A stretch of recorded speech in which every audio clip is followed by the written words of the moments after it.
Welcome to Parts of the Arts with me, Rebecca Godden.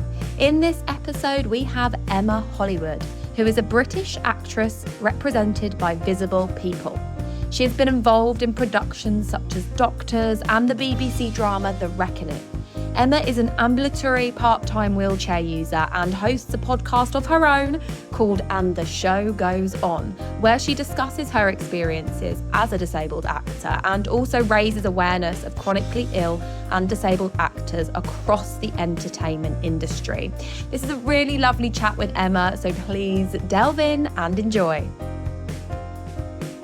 Hi, Emma. Thank you so much for coming on Part of the Arts. Thank you for approaching me. I love people do that. You know, if you want to come on the podcast, talk to me. So yeah, that was really lovely to have you reach out on Instagram. So yeah, thank you for that. Yeah, thank you for having me. Of course. How are you today? Yeah, I'm really good, thank you. How are you? Yeah, I'm good. Are you having a relaxing Sunday? Yeah, I'm having a pretty relaxing Sunday. Like next week is pretty busy, so I'm just kind of like resting. And with like chronic fatigue, which is something that I'll probably talk about, I usually have to rest. So after this will probably be like the only thing I do today, and then I'm just gonna not do anything, just relax, and then. I mean, that sounds sensible as well. I Yeah. feel like as performers, we should do that more often in general. Oh, You know, 100%, yeah. it's a lot of the onto the next thing, onto the next thing, and next, and next, and next, and actually rest. It's something I've had to train myself to do. You Yeah. know, I'm not someone that has chronic illness, but I do not have the best immune system, Yeah. let's say, and I do pick things up, quite easily, and I'm not very good at, if you get a cold or something, Mhm. and you should really just take yourself to bed and make yourself better. I'm not very good. I'm good at just being like, I'm fine. I'll take some tablets and just keep going. And No, then, that's me, yeah. But I'm so stubborn, and my mind, it's just like it races a lot, and I just like want to do everything, but obviously my body's like, no, we're not doing that today. I'm like, okay. is it the brain and body, like, oh my God, the combat Yeah, that you have to have. it's so And annoying. talking of the brain and the body, the things that you say and the things that you do, has there been something lately or something that haunts you to this day that you've either said or done that really, just should have just stayed within you and not come out? God, there are a lot.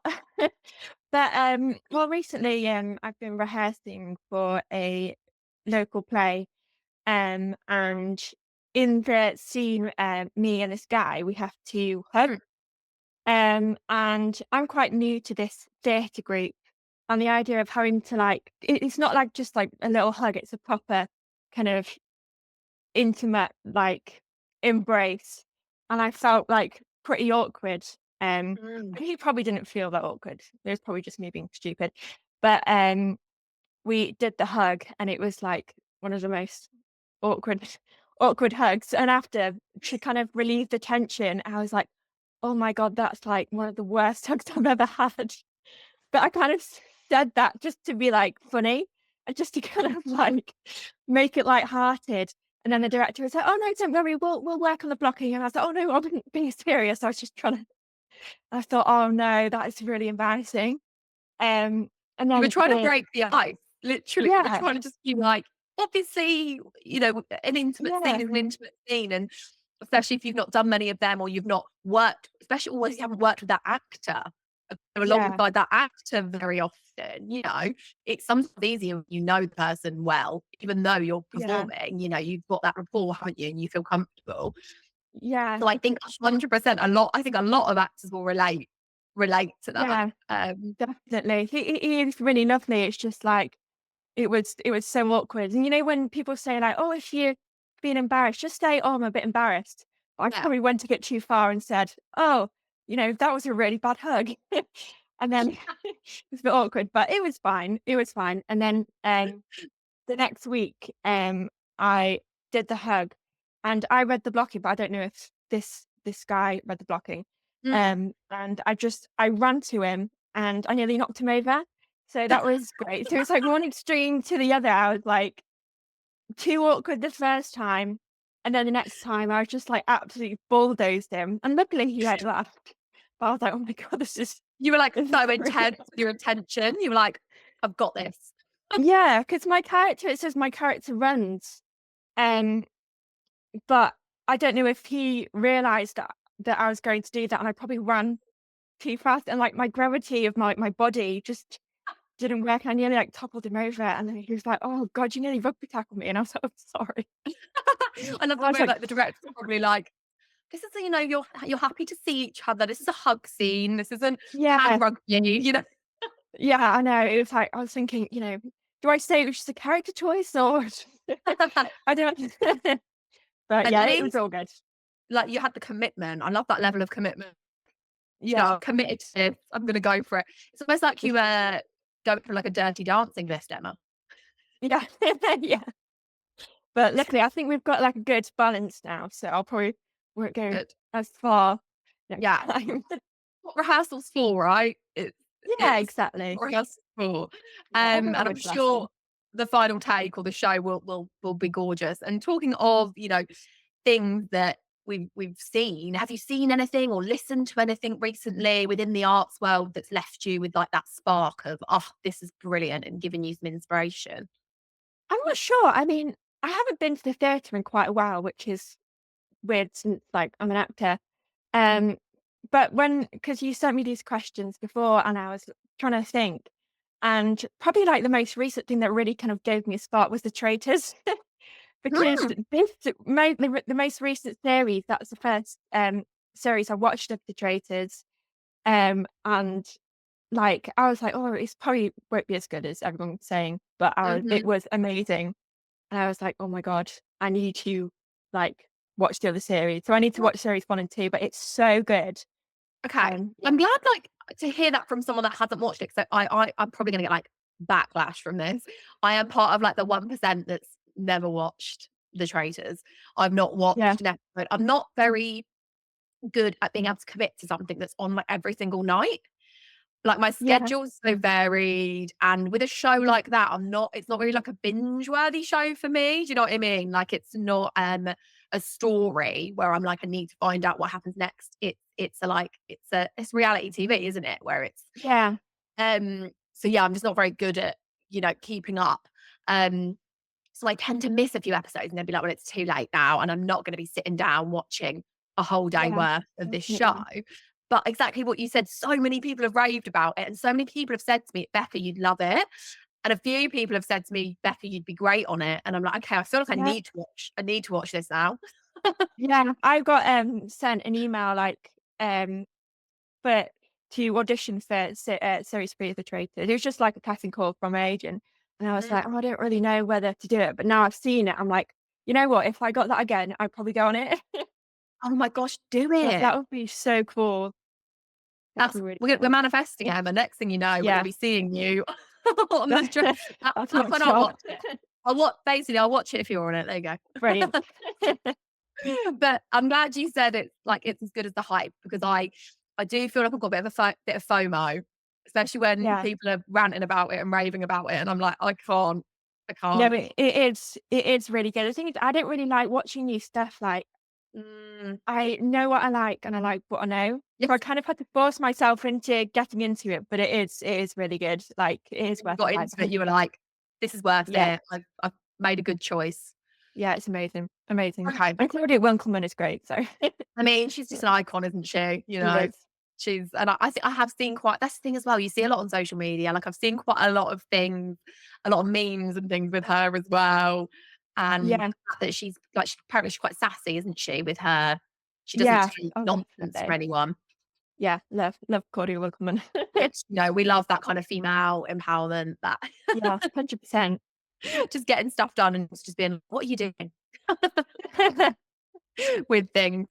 Oh, great. So you've touched slightly on, living with chronic illness and being an actor, kind of in the beginning of the podcast today. I'd love to like just talk to you more about that, like your experiences of working in the industry, and you're mainly kind of a screen actor on TV, film. So, Yeah. how is that? And, is it is it accessible for you with how you work? Yeah, so, I was diagnosed with chronic fatigue syndrome a few years ago, and postural orthostatic tachycardia syndrome about 8, 9 years ago. Mm. And I've always wanted to be an actor, and I just really didn't want it to stop me. Mm. Um, and I got a wheelchair, I think probably when I was about 14, 15. I'm 20 now. And that's really been kind of a life changer for me because I can do acting in a wheelchair. Um, and I got an agent when I was 17. I'm trying to remember all the dates. And it's it's a disability agency based in London, which is amazing because obviously they understand and they Mm. find jobs that suit me. But having said that, it's still very hard as a disabled actor. And a lot of I got a comment on my TikTok who said like, you know, disabled actors are more likely to get roles or something like that because they think, oh, it's just ticking a box. And I was like, I Mm. can guarantee you that is not the case. Like obviously, casting directors do like ticking a box, do like being inclusive, but it's Yeah. still, you know, very hard. And the thing is, I do so mostly screen acting, and that is because I love screen most, but also because it is like probably the most accessible. Mhm. And a lot of other disabled actors have said that they prefer screen because it's more accessible. And theatre is notoriously inaccessible, not only Yeah. for audience members, but especially for like, cast members. Mhm. Um, so yeah, I haven't had any like massive issues with my disability and acting, but it's just getting casting directors to understand, and getting like access coordinators. So access coordinators, Yeah. if you don't know, are basically coordinators that work with disabled people on screen and stage. And And I are they are productions getting access coordinators more readily? Like we heard a massive kind of surge for intimacy coordinators. That Yeah, wasn't really a thing a good few years ago, and now that is being, made the minimum requirement for doing scenes like that, or especially for film and TV. Is that the same with access coordinators? Is it like a must or is it a maybe? um, I think it is getting better, but the thing is, Mm. like, I've actually never worked on a job that had an access coordinator. Okay. But I've spoken to other actors on my podcast who have had access coordinators, and they've said like it's just amazing, and it just allows us to act and do what we love without worrying about our needs. And Yeah. I think like one of the main issues I have, being an actor in a wheelchair or having a chronic illness is whether to mention, what I need and my access needs to, producers or casting directors, because I don't want to shoot myself in the foot. And I know I am very capable of not only acting, but also, you know, looking after myself if I do have, symptoms of my illness during a job. But it's just worrying that, they're going to think that I'm a burden or anything like that. So I think not only do we need more, actors in wheelchairs, but we also need more actors with chronic illnesses Mm. and disabilities where there are symptoms, Yeah. because, access isn't just like a ramp. It's also, being able to, places where I can put my legs up, or if I need a Yeah. break. It's just those little access things that I think we need to improve on, definitely. And that's so, like, great to say that and shout about that because you're completely right. I think a lot of people, when they just think of access, it's like making somewhere accessible. That like but not like what you said in every way of the sense or every sense of the word even. It's just like making somewhere accessible for a wheelchair user, for a buggy, for wheels, basically, not actually, like you said, making it an accessible environment in general, which is so much more and so much more nuance. And I think it's really interesting what you said of, we need more, not only more disabled actors, but more actors with a chronic illness. And especially within mainstream shows and films, because Yeah.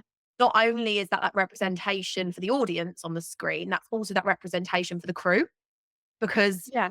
it would become normalized, right? It would just become part of the process. I was talking to Katie Anna, who you also know a little Yeah. bit, you had her on your podcast, and we were saying about making the show accessible from, well, we were talking about theatre, making the show accessible whilst in creation rather than it being an afterthought, and Yeah.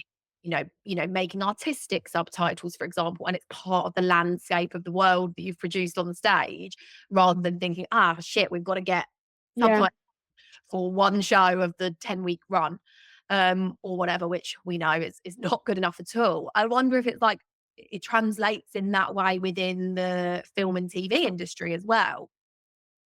I think so. I mean, the good thing about my agency as well is when casting directors are approaching us, they know that, as actors, we have a disability of some kind. So I suppose I have that comfort with Yeah. that, knowing that they understand. And you've got But your agent advocating for you, right? yeah, yeah, 100%. She's amazing. I'm really lucky to, have the agent. And yeah, I just think like, I think like, what Katie Anna McConnell said, um, it just needs to be a better, there needs to be a better inclusive like situation with Hmm. with the entire process rather than, like you said, just, after. Yeah. I think with like auditions and self tapes and all that, it just needs to be in mind for all people because Yeah. like access is something that everyone needs. Like everyone has different access needs or some kinds of needs. It's not just disabled people. So Hmm. I think we just need to be more aware of that and yeah. And more mindful, I think. And also I think not be scared to open the conversation maybe, and talk about it and ask people. And I think, we live in a world of cancel culture. Yeah. And I do think people are sometimes scared to even lift a lid on that, especially within the professional art world, because Yeah. I think sometimes it can feel maybe for some people like too difficult, not just from like a conversational point of view, but like a procedural point of view. And it's that kind of like, no, if we all just chatted and we all opened up and we were all honest about what we needed, wouldn't wouldn't it just be easier, and wouldn't the world just be a nicer place within the industry if, we're Yeah. honest, we're honest people anyway. So just for that to just be put into, like you said, the initial plans, the initial conversations, if you've got it from its infancy of a project, it's going to be a lot easier just to follow through. And Yeah. And the thing you said as well about cancel culture, I think mm, the most frustrating thing for me with cancel culture is it's making everyone scared to like even speak to disabled people. yeah. And I just want like I'd rather I know everyone's different, all disabled people are different, but for me, I'd rather you make an insensitive comment with good intentions rather than Mhm. feel like, oh, I mustn't say anything at all because it just makes it worse and it makes it feel like disability is the elephant in the room. Yeah. So I would kind of say to any kind of non-disabled people, if you have a question, especially with like casting directors or anything, like just say it because I don't want disability to be like this elephant in the room. Oh, I can't say anything. Obviously, don't be horrible. Don't say a horrible Yeah, comment. That's just obvious. don't be an awful human being, but Yeah, don't be awful. But you like, just it's okay to get things wrong. It's yeah. okay to accidentally say something, as long as you say it with good intentions. It's okay. And I know there are going to be many disabled people who think differently to me, but I just really don't want disability to be seen as taboo. Yeah. Um, yeah, And I think that's just so interesting, isn't it, as well? Like, as human beings, I think in general, we just need to give each other a bit more grace. yeah, And like, we're always learning, especially yeah, within art. It's forever changing landscape, right? So we're yeah, never going to get everything right all the time within our industry, let alone within kind of conversational things that are around what's happening within what we're doing. And I think um, being brave and being bold is such a nice message to, yeah, and Yeah. just to be able to, and also like just to be able to support, like, I don't know, do you find when people are like asking you questions or chatting about it, do you feel a level of like camaraderie there, like a level of like, I don't know, is that nice to be Yeah, able to do a that? 100%. I appreciate people asking about my disability and my illness or whatever, because it shows that they understand. Mhm. And one of my favorite things is when, if I talk to someone about my chronic illness, I say, "Oh, I've got POTS, I've got chronic fatigue," and then they say that they're going to research after. That makes me really happy because it shows that they're understanding my illness and my disability. And yeah, And it's that just kind of saying, "Oh, I'm gonna research it as well," that must be quite nice, not yeah, being like to you, "Oh, what is that?" And you have to reel it off, because I can imagine on the flip side, that can also be quite yeah, exhausting if yeah. I'm like, "What's that?" someone's like, "Well, what is that? Oh, how did you get diagnosed with that? When?" And you're probably like, "Oh gosh, I have to live with this. I don't really wanna go through Yeah, that every single time." So I think that's such a great thing actually for people to go, "Actually, I'm an adult. I can yeah. do my own research. Thank you for sharing that with me," you know? 100%. And that's not to say as well that, like, people with chronic illnesses and disabilities, the only thing you ever talk about to them is their disability. No. Obviously, we're not saying that. But if you are curious, don't like don't make it taboo. Just talk to me. I'm a normal human being. Like, it's just a part of me. My chronic illness is a part of me. It's part of my disability. I mean, if I'm in a wheelchair, you're going to see the wheels. We're not be like, oh, she's not in a wheelchair. She's not in a wheelchair. I am in a wheelchair. So you can acknowledge that, and acknowledging it makes it more comfortable. And yeah, and like I Mm, said, it doesn't mean that you have to talk about it all the time or be like, oh, am I in the wheelchair or whatever. But acknowledging it and not making it taboo, I think, is really important. yeah. And have you had, if you don't mind sharing, have you had negative experiences where you've just been like, that is not okay, either on set, at work, or just in life, where you've just either had to speak up, or maybe you wanted to speak up and you didn't, but you were left feeling icky Um, afterwards? I mean, the only thing I can think of is so I did well, this year I've been trying to do more like local theatre. Obviously, I'm doing the local theatre that I talked about before with that hug Mm. situation. But I also auditioned for another local theatre production. Um and I won't go into obviously who it is or whatever, but the director has a daughter who also has POTS. And that really kind of helped me because I thought, oh, like she'll understand. And, Mm. because I was really worried during the audition because I had to sit down in some of the scenes and I was like, oh no, like she won't want me in the production. Um, but it went really well. And then I got a call saying that they'd like to offer me the lead role, the title role. And I was like, oh, that's so amazing. Amazing. And I could tell by when she was talking to me through the phone, she was just sounded really concerned. She said, I don't know how it's going to work with your condition. Mm. Um, is there anything that you need or anything? And I basically said that, so the rehearsals would be like 3 days a week, for like 2 months. And the days of the rehearsals would be like 9 a.m. to 6 p.m. And I said, would there be any way for me to cut down on rehearsals just ever so slightly? Like whether Mm. do 2 out of 3 a week or do the 3 days a week, but leave slightly earlier. Because even though I would be the title role, I'm not in all the scenes. And And that's a long day, 9 till 6 for yeah. anyone. And I'm like, Like, that's long. how much a dramatic production? Like, oh my Like, gosh, this is really serious. can everyone calm down? Yeah. But and she was like, oh, I don't really know, like I just don't think it's going to work. And I was having these conversations, um, and I think she was kind of warming to the idea of she's like, oh, maybe I could think about cutting it down. But I was thinking to myself, I don't feel welcome. Mhm. I feel like I'm a nuisance. I feel like I'm doing her a favor, like I'm, down on my knees begging to get this role.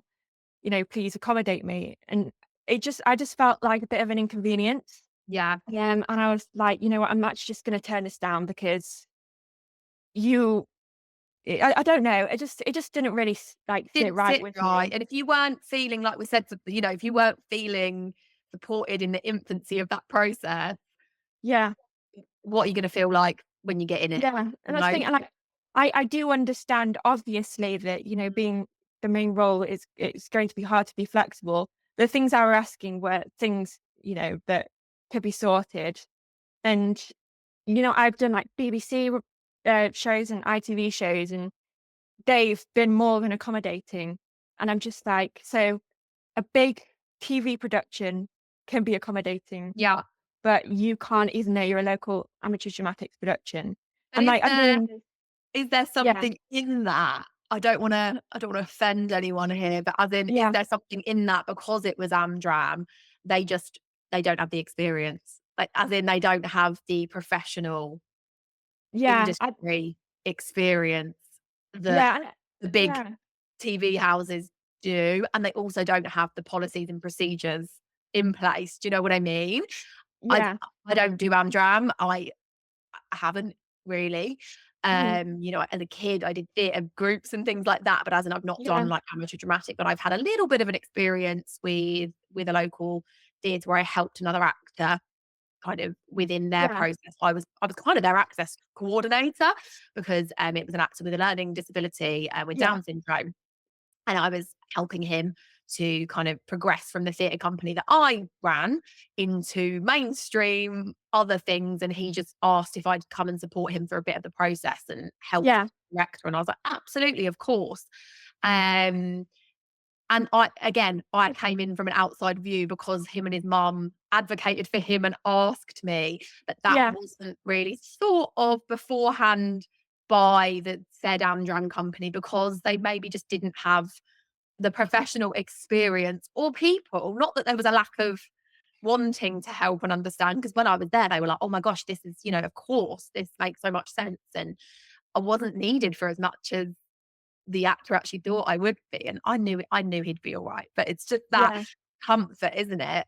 And I was super happy to do it. But some of the communication that I had was again, just not professional. And no, kind of the ways in which this performer that I was, supporting was spoken about, yeah, the I, terminology, again, it wasn't, and like what you said earlier, yeah, they weren't being mean and they were trying, but there was just a lack of professionalism and a bit of naivety, I think.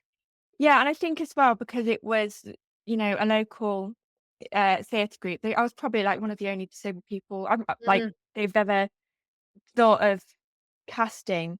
And I think that's why it's really important to have more disabled actors on screen and stage, because not only will it affect, the big production companies and, how they see, disability and acting, also it will hopefully have a ripple effect to God, local yeah. theatre groups, and hopefully, local theatre groups will be more accessible and more kind of aware. Oh my God, visibility within, like, also rural theatre Yeah, companies. I do feel like, if you live in a big city, you are, of course, just going to be, subject to seeing lots of different people from lots of different backgrounds, lots of different lived experiences. yeah, When you're in, like, I'm from a tiny village in, like, the middle of nowhere. I live in a city now, but I was underexposed as a child growing up to, other people that weren't me. yeah, And I think exactly like you said, if we can get it into people's living rooms on the yeah, TV, great, because that's accessible. But also if we can get it into your local village hall, in your amateur yeah, dramatic, society, you've got, a more accessible, cheaper theatre experience for a family to go and see. And then you've maybe got kids and grandparents and different generations seeing more visibility. I don't know if that makes yeah. sense. You know what I'm Yeah, saying? 100%. I think, like, especially, with, like, kids seeing it, and, I Mm. recently interviewed, someone called Frankie Turton who's done a lot of children's theatre, and she's in a wheelchair, and I was thinking that must be, like, so amazing, like, Yeah. showing to kids, like, there can be disabled actors, and it's a way of exposing kids to um, disability in acting. And also it Mhm. will make them, if they see a disabled person in the street, they're not going to be so shocked. Because that's what I get a lot with like little kids, where I'll be like in a wheelchair and they'll just be staring. And obviously it's funny because it's a kid. I'm not going to be like really And like their offended by a kids are child, normally but in awe as well, aren't they? They're just a bit like, "Ah, I've not seen that yeah, before." Yeah. yeah, just like pointing, and the parents are usually like, "Oh, don't look." But that is the thing, like as well, that I discussed with Frankie. She won't mind me mentioning her, hopefully. But like, I think it's, if your child sees a disabled person, like someone in a wheelchair, Mm. and they ask about it, don't be like, "Oh, don't y- don't look at them," or anything, because I feel that just, that makes it awkward, and again, it makes it taboo. So I think there needs to be more disability awareness in schools, and disabled actors in kids' theatre and kids' shows, to make disability less shocking to children, if that makes sense. Yeah, definitely. Because again, if you're exposed to, you know, of want for a better word, Yeah, otherness, then it's just not you yeah, and your immediate family. Because as a kid, that's your world. Your world is you and whatever your immediate family expose you to. Like, you yeah, know what I mean? That's what it is. You're not advocating for yourself yet. You're not a fully formed human being. yeah, You're going with what your immediate party take you to or bring you to. So having that in schools and that access at an early age, you're just gonna if you had that as a kid, you're just gonna grow up yeah, as seeing everything through a different lens, aren't you? And just being a bit more accepting and a bit more yeah, like you said, less shocked by otherness. yeah, yeah, And definitely. being like, oh, that person not doesn't look like me or doesn't act like me or, but I understand that because I've been exposed Yeah, to it. yeah, 100%. I think that's so important. And, you've touched on it a few times. You've got your own podcast, which is so exciting, Yep. called The Show Must Go On. And I'll link it all in the info of this episode because absolutely podcast supporting podcast. But on that, you specifically talk to people in the industry who are disabled or living with chronic illness, don't you? Yes, yes, it is. So first of all, it's "and the show goes on." It was gonna Oh, be "The show must go on," but it was taken, and I was I'm like, I so don't know sorry, whether I got it wrong. So, and the show it was goes on. fine. I'm going to say it No, the again. thing is, And the show goes on. things I would have loved to call it "The Show Must Go On," but there were so many podcasts called "The Show Must Go On." I was like, I want to be different, but I still want to like do the wordplay. Well, I think that's brilliant because absolutely, I think my brain just went to that. And you know what I Yeah. wanted? I wanted a different name for this podcast as well. Oh, I did you? wanted Behind the Curtain. Oh, Um I know, but it sounded a little bit so I put it in Spotify, you do the whole see yeah, if someone's got the name and yeah, a lot of people had called it either Behind the Curtain or Beyond the Curtain, and a few of them were yeah. stage related, like theatre related, but a few of them were also like true crime, as in like, Oh God. Oh, like Behind the Curtain, and I was like, "Oh God, I didn't really think of it in that way." I do I want to think part keep of the that arts is now. great. Thank you. So I was like, "Okay, we'll just keep that." Yeah. So do you know what? The name that we got was the name that was meant to be with us. So yeah, tell us a bit more about And the Show Goes On. Yeah, so I started it in November, and I know a lot of actors can relate to this. And that is just waiting for jobs. And Mm, I wanted a way where I can talk about my acting and just think about acting more regularly when I'm not actively on a job. And I also wanted to share my experiences of being a disabled actor and an actor with a chronic illness, because the representation, like, it's getting better, but it's still pretty poor. Um, and I wanted to speak to other disabled actors and chronically ill actors, and creatives about their experience.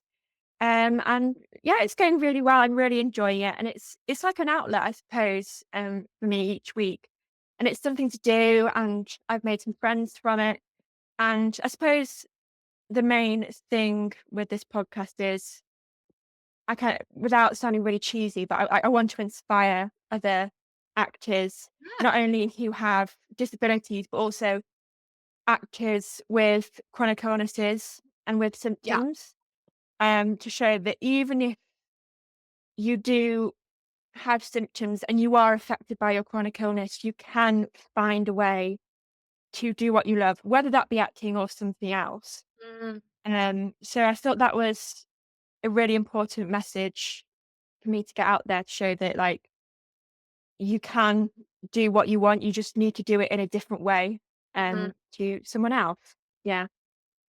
I love that. And like, and I'm kind of fixed myself on when you said, it sounds a bit cringy being like inspiring. No, it's great. And I think we probably as women, Yeah. and as people in the arts, I think we do often say like, oh, that feels a bit cringy or a bit icky. But actually, I feel like if we thought everything we did within this arts world was cringy, no one would do anything.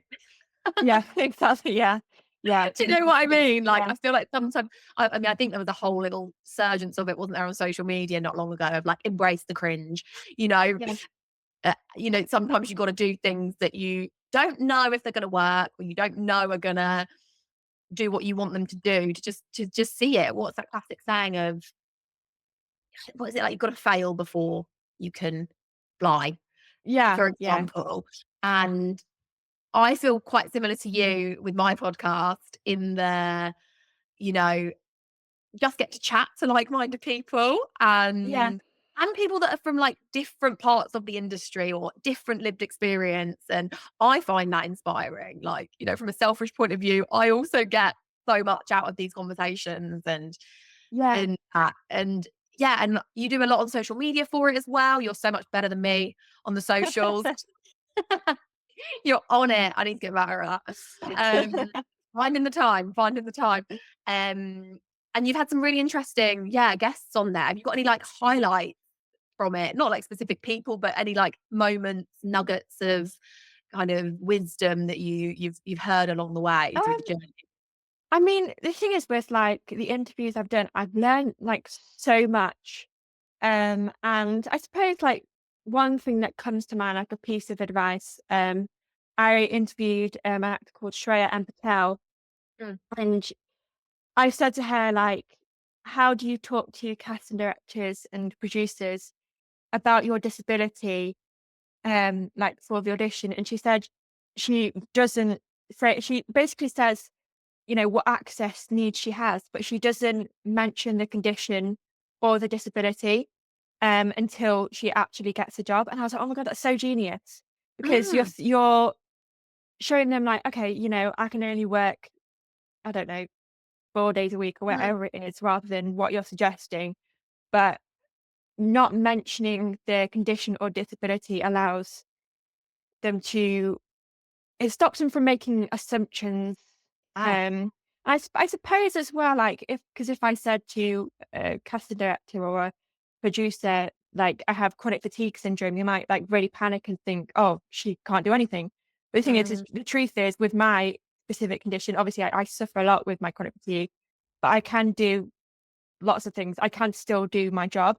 Yeah. So I think that is something that, like, it really stuck in my mind. Like, that's what Mhm. I'm gonna do, is just mention about my access needs rather than, listing my medical records, basically. I think that's like the main thing that stuck with me. And Um, that's just great to hear as well, because it's reasonable adjustments, isn't it? yeah, Which 100%. I think just should be done within life and work, regardless of, your condition or the thing that's happened to you or the thing that you have, like you said, not being identified by that, but actually Yeah, just being like, I just need some reasonable adjustments, and that should be enough to not yeah, then have to go into, like what you said, listing things, and yeah, hopefully like not, and also like, yeah, not feeling like you have to almost like prove yourself, like yes, prove that's the thing. that And you need it. I Yeah. I don't mind talking about my conditions or saying what conditions I have, but I don't feel like I should. necessarily have to say that because I'm just Yeah. going for an acting job. I don't have to list my medical records or, No, list all the conditions I have. I should just be like, this is these are me the as an access, actor. yeah, these are the access needs I have. And if you don't like it, then fine. I can't really do much Bye. about that, but If you don't like it, just carry on walking. yeah, I love exactly. that. But also, like, I mean, like, taking ownership as well, I guess, of that and being like, this is what I need. And I think again, as I don't know if you find it as women, as a woman, I also do just find it harder in general to say any needs as kind of forthrightly as maybe a male counterpart might. Yeah. Um, Oh, not yeah. I'm, yeah, sweeping yeah, generalization, but I do feel like it is a thing, a especially 100%. within rooms when you're when you're in a room with people and there's Yeah, many voices, it can be challenging. 100%. I'm so awful with saying like what I need, and I will push myself Yeah. until I cannot function. Yeah. When I was doing doctors, actually, it was the last scene, and I was just like so exhausted. And I did the last scene that I did. I think it was like 4 p.m. on the second day because it was 2 days filming. And the last scene, my vision was essentially just gone. I was just like, it wasn't completely black, but it was like little like lights and stuff, and that's usually a sign that I'm just like really exhausted. But I was like, Mhm. I must get through this. I can't tell anyone. And Oh, obviously now, like that was a couple of years ago, and I probably would say now that yeah. I would go up to the director and be like, can I just have like 5 minutes? But that was my first like speaking role, and I was so scared of telling anyone about that because I was like, I don't want to shoot myself in the foot or be a burden. And that's the thing, like with my podcast and the guests I have on, they're definitely inspiring me to say what I need. And really, the Yeah. things that I need, they're not things that are going to really affect the production. No. It's just probably me being dramatic, but do you know what I mean? I just Well, feel like, you're in the right job. yeah, yeah, exactly. But also it's Yeah, exactly what you said, it's the same as me being in that scene without a chronic illness, feeling faint because I hadn't yeah, eaten or drunk enough because we'd been filming for so long, going up yeah, to the director and saying, I don't feel well, I need to take a minute.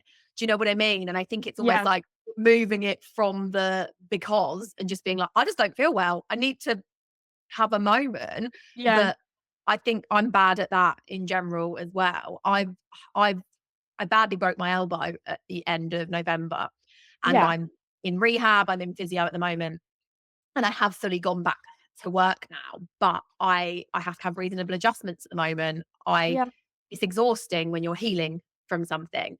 I had major surgery, mhm, and it's taken a toll on my physicality, on my mental health, and just within my work. And I completely can relate to what you're saying with I am not maybe saying enough when I yeah, need to have a break or when I can't do something. And because I'm not in a sling anymore and I'm not in a cast, it's not a visible injury. yeah, So people just think I'm back completely to yeah, normal, whatever normal is. yeah, yeah, Whereas when I had my sling and I had my cast, I felt like it was easier to be understood.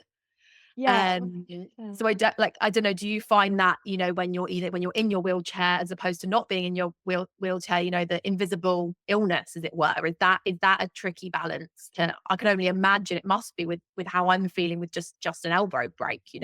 Yeah, definitely. I think like that's where I try to not only advocate for the like physically visible disabled actors, but also chronically ill, invisible actors as well.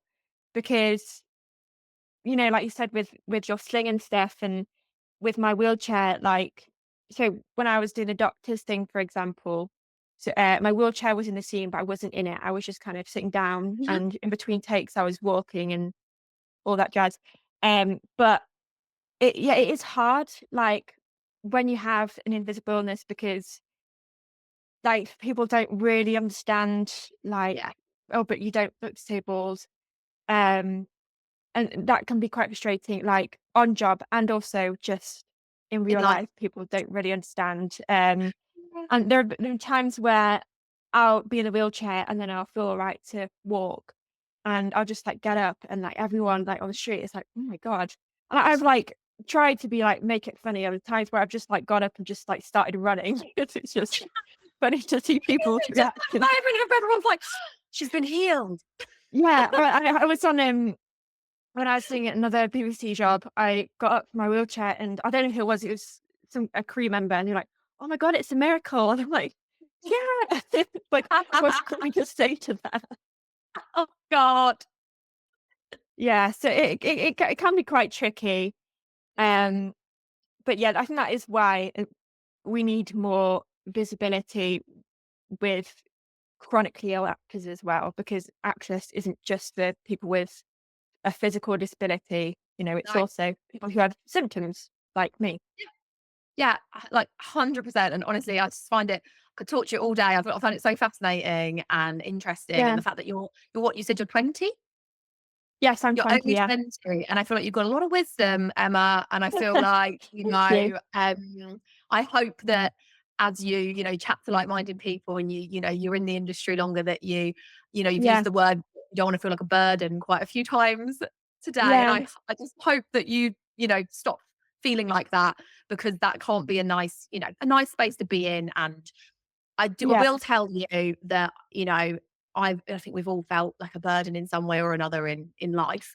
yeah, I'm in my early 30s now, and does get better with age. Just in general, you do learn more and you advocate for yourself a bit more in general, and you just get that confidence. So just to like yeah, let that's you good to know hear. that you don't Yes, obviously need to thank be you. older to be like that, but like it just, Yeah, you get a little bit more, get a bit of thick skin as well. yeah, yeah. And I think you're just brilliant what you're doing and shining a light Thank on you. that in And the Show Goes On. So yeah, thank you for doing that. And you've mentioned like being on Doctors, which just sounded like a great experience. Sound like you were kind of looked after, in as much as, yeah, you told them when you told them what you needed. Yeah. Um on on that, which is great. And we've mentioned you mainly act for screen. What's the weirdest job you've done? And that can be a screen job, a theatre job, it could just be a side hustle. Have you ever been in a situation where you're like, what is this?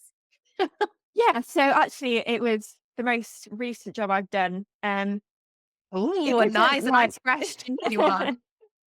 it wasn't like, a really weird thing, but it was quite odd. But it was research and development for, it's called Alma the Advent so it's Alma the Elephant, but the show is called Alma's Adventure or something like that. But basically the job was, me under like this massive elephant patchwork puppet, and they were trying to be like inclusive and accessible. So there's usually like two people in the elephant, and they had a wheelchair at the back, so whoever's in the back could be someone who's disabled. So that was like really, really cool, like Yeah. controlling the fleet. And I'm like, this is like it was my first kind of like theatre job. Yeah. It was yeah, it was really cool. And like I really appreciate as well that they tried to like make it accessible and had disabled people in mind. I thought that was really cool. But just like the whole day I was like, I'm under this patchwork puppet with this You're like, other what am I Western accent what in is front this of me. I'm like, world? what? I'm in London and I'm from Cheshire in the northwest. Yeah. And I was like, it's just it was a crazy job. I was like, what am I doing? But it's so fun. It was great. Wild in all the right ways, basically. Yeah, That just definitely. that sounds brilliant, and it's really funny you say that, 'cause I'm actually working on a project at the moment with an elephant puppet, and No, not really? yeah, so it's really weird. Not That's Elmer, crazy. but like a massive, large scale puppet, and we were Yeah. having a few kind of, teething problems with the legs, and we've got 2 standing performers in it, and, oh my gosh, like, I'm just thinking now, I'm like, a wheelchair would be like, a wheelchair user in the back of that, like, could solve some things. Yeah, it was so strange as well because it was like it was kind of the teething situation, and there were lots of times where like I nearly fell out Yeah, of the wheelchair well, because that's what I was R&D's for, and honestly, large scale puppetry in general, you got to have those R&D days. Otherwise, like, because you've got to see how the mechanisms work. And also got to make sure, like you said, your performers feel safe and Yeah, comfortable. Not yeah, like you're going definitely. to roll over or fall over or, the elephant Yeah, and capsize um, on it. But yeah, yeah, and it's just so interesting. And I think that's amazing. That's brilliant. yeah, Puppetry made accessible, where it's just like, yeah, what a yeah. brilliant.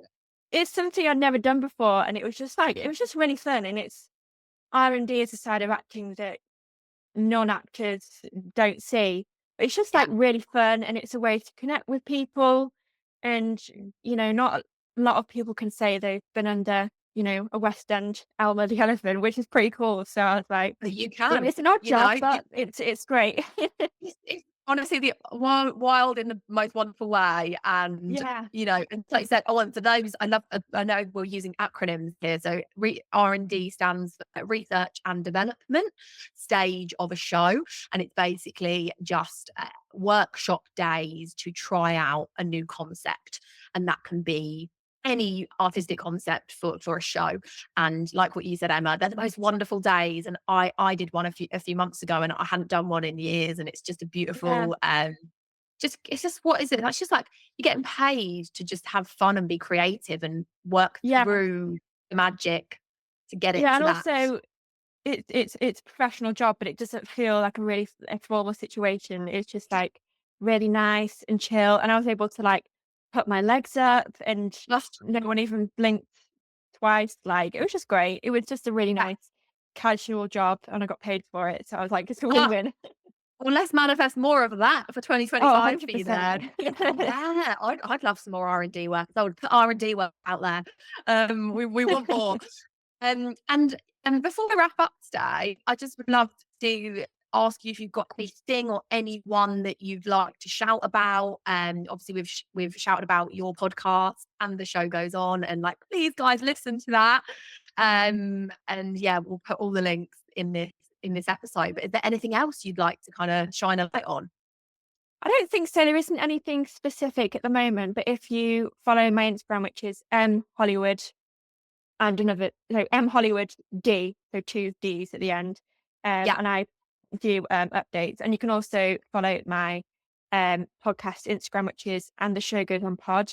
So yeah, I post regularly on both those accounts, so you'll get any updates from there. Oh, brilliant. And I'll put both of those links straight so you can click straight through to follow you on there. Brilliant. Thank you so much for being part of Thank the you. arts today.